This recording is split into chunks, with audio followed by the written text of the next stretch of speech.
الحق بسم الله الرحمن الرحيم إن الله اصطفى آدم ونوحا وآل إبراهيم وآل عمران على العالمين صلى الله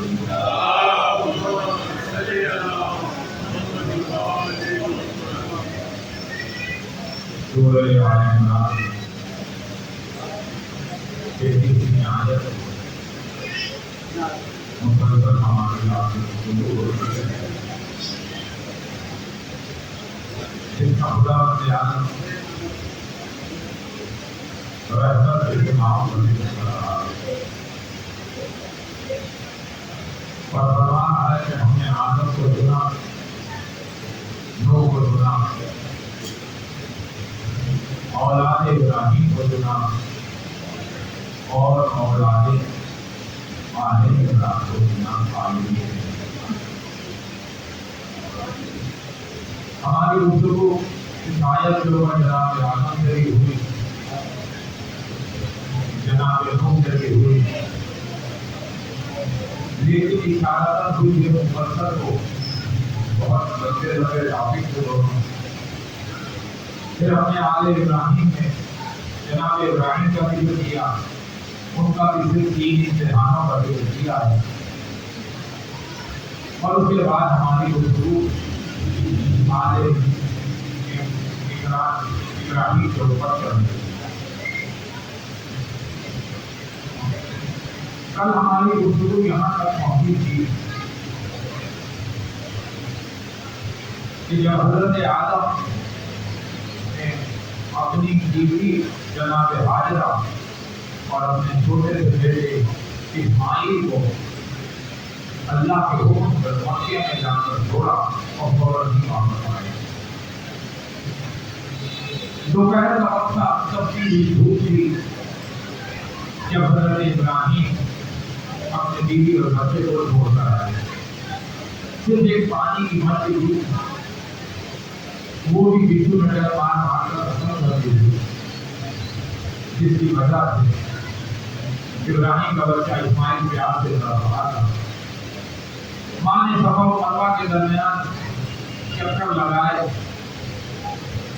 اور جب محسوس کیا کہ پانی کہیں نہیں ہے کہ اس کے لال مٹی کے بچے جب نکل جائے گا تو منہ پھیر کر کھڑی ہو گئی. کافی دیر کے بعد محسوس کیا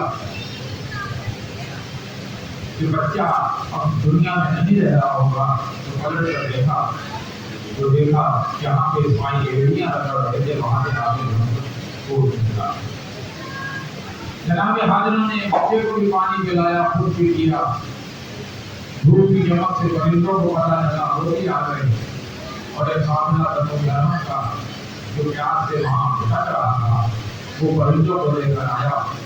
اس نے حضرت حاجرہ سے پوچھ کر خود بھی پانی پیا، پورے قافلے میں پانی پیا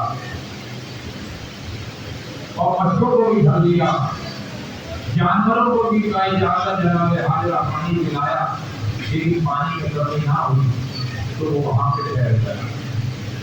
اور آخر میں جناب ابراہیم خدا کے حکم کے اوپر جو دیکھنے آئے اور آ کر انہوں نے دیکھا کہ جناب حاجرہ جو ہے وہ ملکہ کی طرح رہ رہی اور وہاں بستی کرتی ہے، تو انہوں نے اللہ کا شکر ادا کیا. اور اس شکر کے عوض میں انہوں نے کہا کہ اللہ میں یہاں پر تیرا گھر بناؤں گا. اور جناب حاجرہ کا خیمہ ہٹا کر وہاں پر اللہ کا گھر تعمیر کیا. ابراہیم نے اسماعیل اپنے بیٹے کے ساتھ. ابراہیم خانہ کعبہ کی تعمیر بھی کر رہے ہیں، ساتھ ساتھ دعا بھی کر رہے ہیں کہ اللہ یہ جو خدمت کر رہا ہوں، یہ محنت کر رہا ہوں، اسے اپنی بارگاہ میں قبول فرما. اور اس کے بعد سورہ ابراہیم میں اللہ ابراہیم کی دعا کو نقل کر رہا ہے اور کہہ رہا ہے کہ ابراہیم تعمیر بھی کرتے جا رہے تھے اور کہہ رہے تھے اے اللہ میں نے اس مکے کے بیابان میں جہاں پتا تک نہیں تھا وہاں پر میں نے اپنی اولاد کو بتایا ہے اس لیے کہ یہاں پر نماز قائم ہو. یہ دعا کر رہے ہیں اور پھر ساتھ کہہ رہے ہیں کہ اللہ کچھ لوگوں کے دل بھی ان کی طرف، ان کی اولاد کی طرف موڑ دے، اور یہ دعا مانگ رہے ہیں۔ اب دیکھا یہ گیا کہ ابراہیم کی دعا قبول ہوئی کہ نہیں۔ ابراہیم خلیل اللہ بھی ہیں، نبی بھی ہیں، رسول بھی ہیں، ان کا بیٹا اسماعیل وہ بھی نبی ہے، دونوں دعا مانگ رہے ہیں کہ یہ دعا قبول ہوئی کہ نہیں ہوئی۔ لا محالہ خلیل اللہ دعا مانگے تو دعا کیوں نہ قبول ہوئی۔ اب دنیا یہ کہتی ہے کہ ابراہیم نے کعبہ تو بنا دیا لیکن نماز پڑھنے والا کوئی نہ تھا۔ خاندان رسول کو کہتے ہیں نعوذ باللہ یہ کافر تھے، ابو طالب کو کہتے ہیں کہ یہ کافر تھے، لیکن ہم کہتے ہیں کہ ابراہیم کی دعا اللہ نے قبول کی تھی، رد نہیں کی تھی۔ اس لیے جناب ابو طالب وہاں پر نماز پڑھا کرتے ہیں۔ اب اللہ دعا کر رہا ہے کہ اے اللہ ان لوگوں کے لیے جو میری اولاد ہے، لوگوں کے دل ان کی طرف موڑ دے۔ تو اب ابراہیم نے جو دعا مانگی وہ تمام مسلمانوں کے لیے نہیں مانگی تھی، کہا تھا کچھ لوگوں کے دل موڑ دے۔ تو وہ کل میں نے بتایا تھا کہ وہ کوئی اور نہیں، وہ ہم اور آپ ہیں کہ جن کے دلوں کو اللہ نے آل محمد کی محبت سے سرشار کیا۔ اب جب یہ سرشار محبت آ گئے تو دنیا کہتی ہے کہ جناب ابو طالب کافر تھے۔ بھائی اگر جناب ابو طالب غالب تھے تو اب تاریخ کو پڑھیں کہ جناب ابو طالب وہ ہے کہ جنہوں نے اللہ کے حبیب کی پرورش کی ہے۔ اللہ تو کافروں سے اپنے حبیب کی مدد لیتا ہی نہیں، لیکن اب خود دیکھیے کہ کیا ابراہیم ابو طالب کا مرتبہ ہے کہ جس نے اس کے حبیب کی پرورش کی۔ تو قرآن کہتا ہے، خود کہہ رہا ہے الم یتیم کا یتیما فآویٰ، تو یتیم کا ہم نے پرورش کی۔ اب ابو طالب کو کافر کہنے والے اس بات پہ مجبور ہیں کہ ابو طالب کی پرورش کی ہے ابو طالب نے، تو کیا اللہ ایک کافر سے اپنے حبیب کی پرورش کرائے گا؟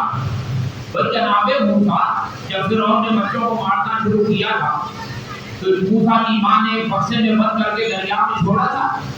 وہاں پہ جناب آسیہ اور فرعون کھڑا دیکھ رہا تھا، کھولا تو دیکھا بچہ، دائیوں کو بلایا کہ اسے دودھ پلا۔ موسیٰ نے کسی کا دودھ نہیں پیا، قرآن کہہ رہا ہے، نہیں کہہ رہا، کسی کا دودھ نہیں پیا۔ اللہ نے موسیٰ کی ماں کو بھیجا۔ جب ایک چھوٹا نبی جو کلیم اللہ ہے اس نے کافروں کا دودھ نہیں پیا تو کیا اپنے حبیب جو تمام نبیوں کا سردار ہے اس کی پرورش کسی کافر سے کرائے گا؟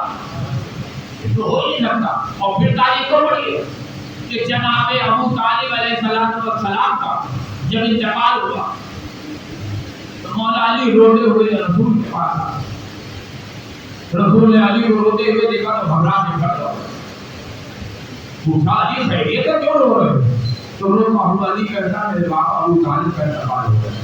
بس یہ سننا تھا، بہت بڑی سیدھی چچا نے باپ بن کر اور ان کی مصیبتوں میں 6 دفعہ پرورش کی تھی، رسول بھی رونے لگ پڑے۔ اب مجھے بتائیے علی کو چھوڑیے چلو والد نے، رسول کیا کسی کافر کی موت کے اوپر روئیں گے؟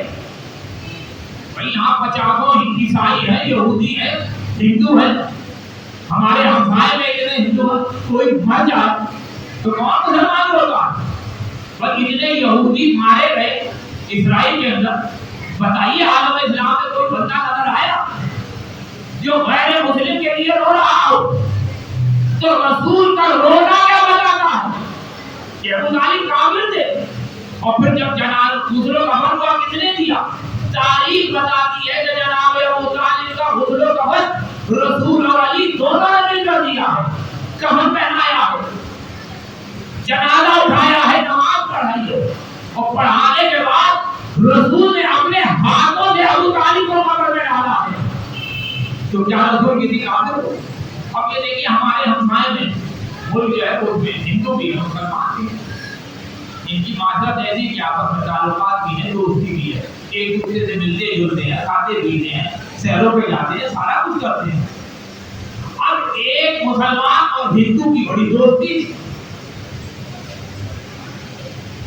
وہ جو ہندو تھا وہ بیمار ہو گیا, مسلمان نے دوستی کا حق ادا کیا, بڑے سے بڑے ڈاکٹر کو بلایا علاج کے لیے, بڑے سے بڑے حکیم اور طبیب کو بلایا, لیکن وہ ہندو ٹھیک نہ ہوا, مر گیا. اب جب مر گیا تو مسلمان پیچھے ہٹ گیا, آواز دی قوم والوں کو, خاندان والوں کو, ان کے گھر والوں کو, قبیلے والوں کو کہ تمہارا ہندو مر گیا ہے, اس کی جو بھی آخری رسومات تمہارے طریقے سے ہو کرو. یہی حق بنتا تھا. لیکن پھر پنڈت کو بلا دیا. پنڈت آیا, اس نے بتایا بھائی لکڑی جلانے کے لیے اتنی لکڑی چاہیے, اتنا گھی چاہیے, اس کے بعد شمشان گھاٹ میں لے جانا ہے, اس کا کرایہ اتنا لگے گا, جو لوگوں کو کھانا کھلانا ہے وہ اتنا لگے گا, وہاں جو جلایا جائے گا اس کی جو ہے ساری وہ رقم بتاتا رہا. مسلمان دوستی کا حق ادا کرتے ہوئے اپنی جیب سے پیسے دیتا رہا. لیکن اگر مسلمان ایسا کرتا کہ ان کو بلانے کے بجائے کسی مولوی صاحب کو اپنے بلا لیتا, کہتا اس کا غسل و کفن کا انتظام کرو, کفن منگاتا, اس کو کفن بناتا, قبرستان جا کے کہتا قبر ڈھونڈو, تو بتائیے کیا ہندو سامنے نہ آ جاتے؟ وہ یہ نہیں کہیں گے کہ ہمارے مذہب کا بندہ مرا ہے, اس کو مسلمان کے طریقے سے نہیں دفنایا جائے گا, جو ہمارے عقیدے کے مطابق رسومات ہیں اس کے لیے. اور اگر مسلمان ضد کرے تو بتائیے ہندو مسلم جنگ ہوگی کہ نہیں ہوگی, فساد ہوگا کہ نہیں ہوگا, لڑائی ہوگی کہ نہیں ہوگی؟ ہوگی. کیوں؟ اس لیے کہ کوئی بھی اپنے مذہب کے بندے کو دوسرے مذہب کے طریقے سے نہیں دفناتا, دفناتا ہی نہیں ہے. اور اگر وہ دفنائے تو لڑائی جھگڑا ہو جائے گا. تو اب بتائیے کہ اگر ابو طالب کافر تھے تو ان کا سگا بھائی ابو لہب کہاں کر گیا تھا, کیوں نہیں آیا؟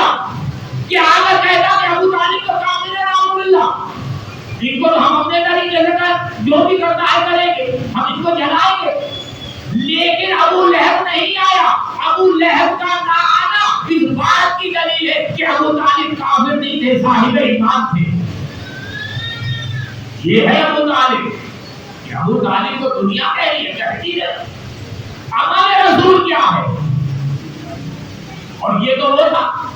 اب یہ چلیے دوسری طرف سے بھی بات کر کے بات کو ختم کروں کہ اگر کوئی مسلمان میں مر جائے, مسلمانوں میں تو یہ ہوتا ہے وہ 72 فرقے ہیں, بڑے بڑوں میں شیعہ ہے, سنی ہے, وہابی ہے, دیوبندی ہے, اہل حدیث ہے. کوئی مر جائے, شیعہ ہی مر گیا, تو کیا جو ہے وہ اہل حدیث یا دیوبندی یا اہل سنت کوئی بھی آ کر کہے ہم اپنے طریقے سے دفنائیں گے, تو کیا شیعہ کو دفنانے دے گا؟ یا اگر اہل حدیث کا کوئی مر جائے اور شیعہ چاہے کہ ہم اپنے طریقے سے بتائیں تو جھگڑے ہو جاتے ہیں. یہاں ہمارے اسلام پوروں میں کئی واقعات ہیں کہ وہ اکیلا بندہ مسلمان ہو گیا, اس نے وصیت کی جب مروں تو مجھے شیعہ طریقے سے دفنانا, تو جب وہ مرا اور وہاں پہ جس کو وصیت کی تھی وہ موجے سے جھگڑا ہوا, وہ الگ بات ہے کیونکہ اس کی وصیت تھی اس لیے عمل کیا گیا. لیکن جھگڑا فساد مسلمانوں میں ہو جائے گا کہ بھائی ہمارے فرقے کا ہم دفنائیں گے, پتہ چلا جو جس مذہب کا ہوتا ہے, جس فرقے کا ہوتا ہے, اسی طریقے سے اس کو دفنایا جاتا ہے, ورنہ فساد اور جھگڑا فساد ہو جاتا ہے. اور پھر تاریخ کو دیکھیے, رسول اللہ بھی دنیا سے گئے تو رسول اللہ کو غسل کس نے دیا, رسول اللہ کو کفن کس نے پہنایا, رسول اللہ کی نماز کس نے پڑھی, رسول اللہ کو قبر میں کس نے ہاتھ اٹھایا. تو عالم اسلام چاہے جتنا مرضی دشمن علی ہو, وہ یہ کہتا ہوا نظر آتا ہے کہ رسول کا غسل و کفن اور دفنا جو ہے وہ علی نے دفنایا ہے. اب اگر دنیا چاہتی ہے کہ وہ دین محمد حاصل کرے تو اسے دین محمد حاصل کرنے کے لیے دامن علی کو پکڑنا ہوگا. اب اگر جو دامن علی کو پکڑے گا وہی دین محمد کو جو ہے اس کے اوپر آئے گا. دین تو ایک ہی, اسلام تو ایک ہی آیا تھا, مسلمانوں نے کئی اسلام بنا دیے. تو یہ اصل اسلام ہے جو رسول اللہ لے کر آئے تھے, وہ اگر حاصل کرنا ہوگا تو تمہیں در علی پر لینا جانا پڑے گا. اور آدم کہہ رہے ہیں کہ اللہ ان لوگوں کو جنہیں میں نے مکے میں بتایا لوگوں کے دلوں کو ان کی طرف موڑ دے. کن کی طرف؟ اولاد ابراہیم کون ہے؟ یہ آل محمد ہے. تو دعا کی جا رہی ہے کہ آل محمد کی طرف لوگوں کے دلوں کو موڑے. تو سارے تو نہیں آئے, کچھ لوگ آئے جنہوں نے آل محمد کے دامن کو پکڑا ہے. اب کچھ بھی ہو جائے دو دامنے آل محمد نہیں چھوڑ سکتے. وہ اب لوگوں کے اوپر ہے کہ آل محمد کے کہنے کے اوپر عمل کرتے ہیں یا نہیں کرتے. لیکن دعوت جو ہے وہ سب کا ہے کہ ہم آل محمد کے گھرانے کو پکڑے ہوئے ہیں. اب ہم کر واجب ہے کہ ہم وہی کچھ کریں جو آل محمد کی تعلیمات ہے. اگر نماز کا حکم دیا ہے تو ہمیں نماز پڑھنی پڑے گی. روزے کا حکم دیا ہے تو روزہ رکھنا پڑے گا. پیسے ہیں تو حج پہ جانا پڑے گا. لوگوں کے خلاف غیبتیں نہیں کرنی ہوگی, ایک دوسرے سے جھگڑا فساد نہیں کرنا ہوگا, لوگوں کا مال نہیں کھانا ہوگا, کسی کا حق نہیں ماننا ہوگا. یہ آل محمد کی تعلیم نہیں ہے کہ جو مرضی کر لو بس علی علی کرتے رہو تو ہمارا سب کچھ ہے, ہمارے پاس دھرتی ہے جو کہ علی ہم بخشے جائیں گے. علی علی کرنے سے بخشش نہیں ہے.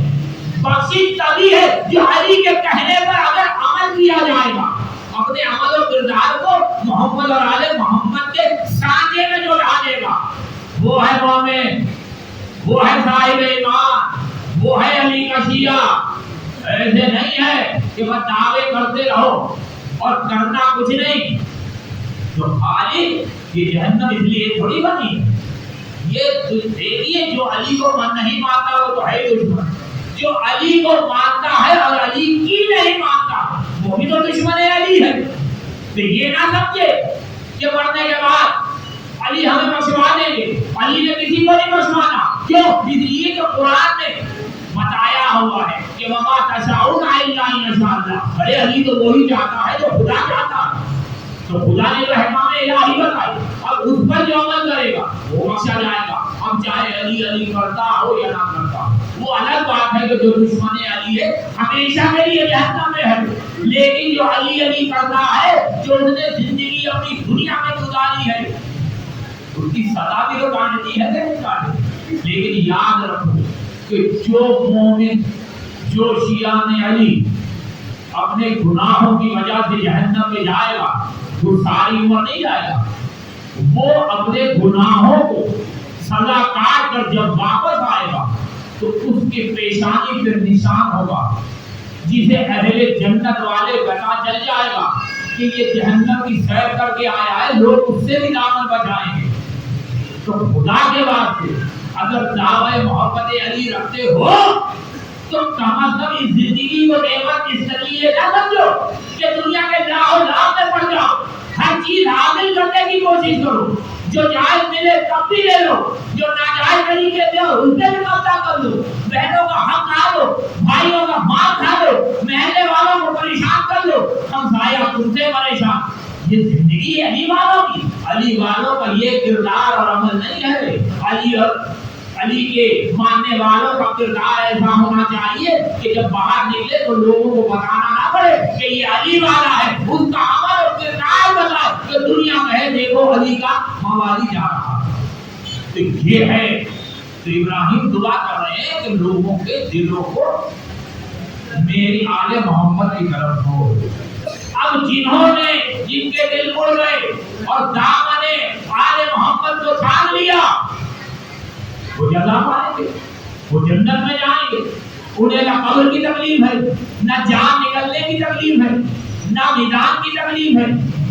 وہ تو ڈرے جنت پہ جانے کے لیے قرار ہو گئے, بلکہ جنت آوانے دے گی کہ جلدی آؤ, اتنی دیر کیوں آئے. لیکن کچھ لوگ ایسے ہوں گے کہ جنت کیا قبر ان کے لیے کہیں گے اللہ یہ کس کو میری دامن میں بھیج دیا. تو اسی آل محمد جو نسل ابراہیم ہے جس کے لیے ابراہیم دعا کر رہے ہیں اور کعبہ بناتے جا رہے ہیں. اور پھر عجیب ہے کہ کعبہ بنا رہے ہیں تو آپ نے تو دیکھا کہ جو کعبے کی دیوار ابراہیم نے پتھر ڈالے بناتے رہے تو جب تک سے اوپر گئی تو کہاں پہ کیسے بنے گی؟ آپ یہاں مکان دیکھتے بس مستری کام کرتا تو جو ہے جب آتا ہے تو دو بانس لگاتا اس پر پٹھے رکھتا جسے اردو میں پھاڑا کہتے ہیں وہ بناتا ہے جیسے جیسے دیوار اٹھی جاتی ہے اس کا وہ پھاڑ جو ہے اوپر ہوتی جاتی ہے تو ابراہیم کو بھی تو چاہیے تو اللہ نے ابراہیم کے ہاتھوں جنت سے ایک پتھر بھیجا اس پر کھڑے ہو کر بناتے تھے اور وہ پتھر آٹومیٹک تھا وہ بہت ہی بڑا ہوتا تھا دائیں جانا تو خود ہی جاتا تھا وہ دھکے نہیں لے لگانے پڑتے تھے بائیں طرف ضرورت ہے تو بائیں طرف جاتا تھا اس میں کھڑے ہو کر ابراہیم نے اللہ کے گھر کو تعمیر کیا اور یہی وہ گھر تھا جسے ابراہیم نے تعمیر کیا اس گھر کو توڑنے کے لیے اس کی عزت کو ختم کرنے کے لیے یزید نے حاجیوں کے لباسوں میں قاتل حسین بھیجے جو خنجر چھپا کے لے کر آئے تھے لاکھوں سلام حسین ابن علی نے جو یہ کہتے ہوئے کہہ رہے ہیں کہ حسین موت سے نہیں ڈرتا لیکن حرمت کعبہ کو بچانے کے لیے میں حج کو عمرے میں بدل کر نکل رہا ہوں حسین کربلا کی طرف سفر کر رہے تھے کہ حسین کی آنکھ رہی تو کسی نے کہا کہ یہ قافلہ جو ہے وہ موت کی طرف جا رہا ہے حسین نے آنکھ کھولی کہا انا للہ و انا الیہ راجعون یہ آواز علی اکبر کے کانوں میں آئے بابا یہ آپ نے کلمہ کیوں پڑھا کہا ابھی مجھے کسی نے آواز آئی کہ یہ مجھے کہہ رہا کہ یہ قافلہ جو ہے وہ موت کی طرف جا رہا ہے تو اکبر نے پوچھا بابا کیا ہم حق پر نہیں ہیں کہا ہاں بیٹا حق پر ہے تو اب علی اکبر کہہ رہے ہیں مولا بابا جب ہم حق پر ہیں اب ہمیں کس بات کا کھاؤ موت حق پر آ جائے یا ہم موت پر چلے جائیں یہ ہے حسین کا علی اکبر کہ جب کربلا کے اندر سب قتل ہو گئے علی اکبر رہ گئے تو حسین نے علی اکبر کو بلایا یہ بیٹا جاؤ اور جا کر خیمے میں اپنی ماں اور خوبیوں سے رخ کر دو اور یاد رکھو لیلا کے دور ملاقات کرنا علی اکبر گئے تو سب سے پہلے اپنی ماں لیلا کے خیمے میں گئے تو دیکھا سب جھکائے بیٹھی علی اکبر ماں کے پاس گئے جا کر ان کی گود میں اپنا سر رکھ اور ماں کہہ رہی ہیں یہ بیٹا صبح سے سب کی لاش آ رہی ہے میں انتظار میں تھی کہ تو تیری لاش آئے اے اکبر اپنی جان برا بچانا میں سیلانی نہیں ہوں یہ نہ ہو کہ قیامت کے دن تیری دادی مجھ سے پوچھے کہ میرے بیٹے حسین پہ برا وقت آیا لیلا تجھے اپنے بیٹے کو بچا لیا قربان کر دیا تو علی اکبر کہتے ہیں ماں میں اجازت کے لیے جا رہا ہوں لیلا سے رخصت ہوئی بھوکی کے پاس آئے زینب نے جو علی اکبر کو دیکھا لوٹ کر اپنے گلے سے لگا دیا علی اکبر زینب کی گود میں سر رکھ کے لیٹ گئے زینب علی اکبر کی زلفوں میں ہاتھ پھیر رہے ایک دفعہ علی اکبر کہتے ہیں بھوکی اماں ایک بات بتا دی کہاں بیٹا پوچھو تو آپ یہ بتائیے آپ افضل ہے میری دادی فاطمہ زینب کرو گے اے بیٹا کیسی باتیں کر رہے ہو کہاں ہماری ماں فاطمہ اور کہاں زینب بادشاہ ہوگی اماں یہ بتائیے کہ اگر قیامت کے دن جب آپ کی ملاقات اماں سے ہوگی دادی سے ہوگی اور انہوں نے آپ سے پوچھا کہ میرا بیٹا حسین کربلا میں تنہا تھا تو تو نے اکبر کو کیوں نہ قربان کیا زینب تڑپ کر بیٹھی ہے علی اکبر میں سمجھ گئی یا خدا حافظ ہم حدیث مسلم کہتا ہے کہ حسین میدان کربلا میں خیمے کے باہر کھڑے ہیں انتظار کر رہے ہیں کہ علی اکبر آئے تو ہم نے دیکھا کہ خیمے کا پردہ اٹھتا ہے علی اکبر باہر آنے کی کوشش کرتے ہیں بیوی عدالت پکڑ کر دھکے دیتی ہے آخر حسین نے آواز دی کہ علی اکبر کو رخصت کرو علی اکبر باہر آئے گھوڑے پر بیٹھے بابا کو خدا حافظ کہا اور گھوڑا لے کر چلنے لگے مقصد کی طرف ایک دفعہ اکبر کے پاسوں میں کسی کے دوڑنے کی آواز آئی اب یہ مڑ کر دیکھا تو کیا دیکھتا ہے کہ بوڑھا باپ دونوں ہاتھ دل لگا رکھے